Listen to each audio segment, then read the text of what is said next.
Support किन गर्नुपर्छ भन्ने कुराहरू पनि अब आज थोरै गर्छौँ होला हामी होइन जस्तो लाग्छ मलाई।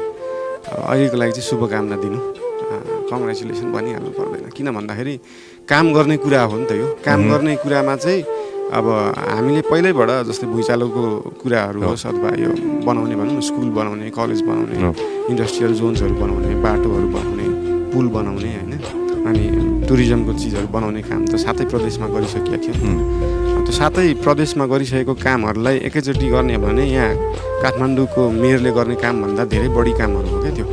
अनि म चाहिँ ब्याचलर सिभिल इन्जिनियरिङ भनेको ओभरअल सिभिलाइजेसनकै इन्जिनियरिङ हो नि त।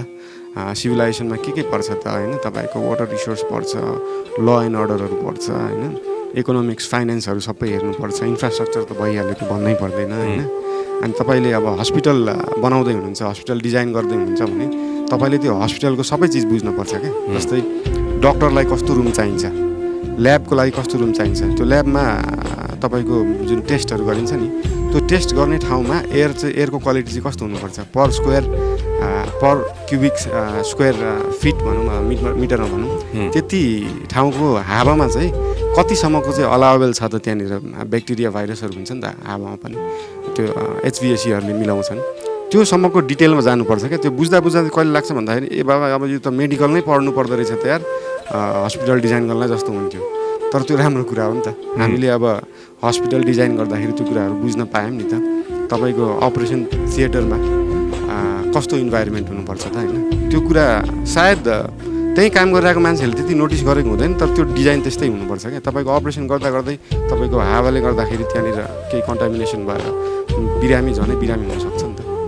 त्यो कुराहरू सबैमा हुन्छ। जस्तै हामीले स्कुल कलेजहरू डिजाइन गर्दाखेरि बच्चाहरूलाई कस्तो चाहिन्छ, डिफ्रेन्टली एबल्डहरूलाई कस्तो चाहिन्छ होइन, त्यहाँनिर आँखा कमजोर भएकोलाई कस्तो चाहिन्छ होइन, तपाईँको उमेर हदहरूलाई कस्तो चाहिन्छ, महिलाहरूलाई कस्तो चाहिन्छ, छोरी मान्छेलाई कस्तो चाहिन्छ। जस्तै अब थोरै अलिअलिले सुरु गरेका छन् होइन, तपाईँको यो सेनिटरी प्याडहरू तपाईँको स्कुलमा ब्यागमा बोकेर जान्थे, त्यही भएर केटी मान्छेहरूले बच्चाहरूलाई मेरो ब्याग नछो भनेको हो नि त होइन। अनि त्यो चिज त त्यहाँनिर स्कुलमा त प्रोभाइडेड हुनु पर्थ्यो नि त, भेन्डिङ मसिन्सहरू होइन। अनि भेन्डिङ मसिन चाहिँ कसले प्रोभाइड गरिदिने भनेर भन्छ होइन। तपाईँको समता स्कुल थाहा छ, त्यो 100 रुपियाँमा पढाउँछ नि, त्यो स्कुलको प्रिन्सिपललाई हामीले बुझ्न जाँदाखेरि चाहिँ के लाग्यो भन्दाखेरि उहाँले चाहिँ यो 100 को ठाउँमा हामीले 250-300 मात्रै लिन पाएको भए के गरिदिन सक्थ्यौँ भन्नुभयो होइन। जबकि यहाँको गभर्मेन्ट स्कुलहरूमा तपाईँको बजेट आउँछ क्या, सरकारबाट एकदमै धेरै बजेट गएको हुन्छ, त्यहाँको टिचरहरूलाई ट्रेनिङ गर्ने बजेट गएको हुन्छ, त्यहाँको इन्फ्रास्ट्रक्चरलाई डेभलप गर्ने बजेट गएको हुन्छ, त्यहाँको टोइलेटहरूलाई डिजेबल फ्रेन्डली बनाउने बजेट गएको हुन्छ होइन। सेनिटरी भेन्डिङ मसिन राख्ने प्रपोजल धेरै अगाडिदेखि गरेको, कसैले गरेको छैन। अनि गर्दा पनि के भन्छन् भन्दाखेरि स्कुलमा पढ्ने स्टुडेन्टहरूको लागि राख्नुपर्छ भन्ने, त्यो स्टुडेन्टको लागि मात्रै होइन, त्यो स्टुडेन्टले घरमा गएर आफ्नो दिदी र मम्मीलाई पनि दिन सक्नु पऱ्यो नि त। किनभने गभर्मेन्ट स्कुलमा पढ्ने मान्छेको एउटा आर्थिक स्थिति त त्यही हिसाबको हुन्छ होइन। नेपालको केस घरमा मम्मी हुनुहुन्छ, दिदी हुनुहुन्छ, बहिनी हुनुहुन्छ भनेपछि त छोरा मान्छेले पनि आफ्नो मम्मीको लागि त्यहाँबाट लिएर जान सक्यो नि त होइन। किनभने त्यो म स्पष्ट रूपले भन्न सक्छु कि त्यो सेनिटरी प्याड भेन्डिङ मसिनले त्यो राखिसकेपछि त्यहाँ चोरी चकारी हुँदैन क्या। यस्तो चिजमा चोरी चकारी हुँदैन, यस्तो चिजमा त्यहाँ भ्रष्टाचार हुँदैन, कसैले त्यहाँ चोरेर लानेवाला छैन। यो सानोतिनो कुराहरू तपाईँको यो हामीले स्कुल डिजाइनहरू गर्दाखेरि होइन, स्कुलको अब प्रोजेक्टहरू गऱ्यो। अब अहिले त गभर्मेन्ट स्कुलहरू धेरै राम्रो हुँदैछ होइन, तपाईँको कम्प्युटर ल्याबहरू हुन्छ होइन। 15 देखि 16 वर्ष कटिसकेको बच्चाले कोडिङ त मजाले बुझ्न सक्छ नि। हामीलाई क्यु बेसिक पढाउँथ्यो होइन बच्चा बेलामा। म लकी भयो कि हामीलाई एकदम कम उमेरमा क्यु बेसिकहरू पढायो, C पढायो, C++ पढायो।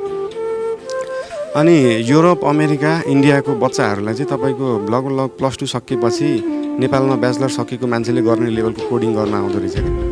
उनीहरूको चाहिँ प्रोजेक्ट वर्क नै एप बनाउने होइन, त्यही वेबसाइटहरू बनाउने स्टार्टअपहरू टाइपकै हुन्छ क्या। त्यो चिज त हाम्रो स्कुलहरूमा दिन सकिन्छ नि त। प्राइभेट स्कुलले ल अब पैसा मात्रै लिन्छ, केही पनि गर्दैन। म एउटा ठुलो स्कुलको नाम त भन्दिनँ स्कुलमा होइन, हाम्रै दिदीको बच्चाहरू पढ्नुहुन्छ होइन, भान्जा भान्जी। अनि यत्रो 35,000 महिना किन तिरेको भन्दाखेरि त्यहाँ एक्स्ट्रा करिकुलर एक्टिभिटी छ भनेर भन्यो स्कुलमा। भनेको के तिम्रो स्कुलबाट पारस खड्का निस्किया हो होइन, ज्ञानेन्द्र मल्ल निस्किया हो होइन, विराज महर्जन निस्किया हो होइन, खेलाडी पनि निस्किया छैन, म्युजिसियन पनि निस्किया छैन, केही पनि निस्किया छैन भनेपछि एक्स्ट्रा करिकुलर एक्टिभिटी भने चाहिँ के हो? पेरेन्ट्स डेमा एउटा ह्याप्पी बर्थडे गीत गिटारमा बजाउनु हो त होइन नि होइन। मैले 350 रुपियाँको स्कुल पढाएँ हो होइन। अब अहिले त त्यसलाई अब के भन्छ त्यो इकोनोमिक गरेर हेर्दाखेरि अहिले पनि त्यति महँगो त हुँदैन थियो होइन। अनि हाम्रोमा मलाई गिटार पनि बजाउन आउँछ, स्कुलमा आउँथ्यो होइन। हार्मोनियम बजाउन आउँछ। VS निकेतन पढायो?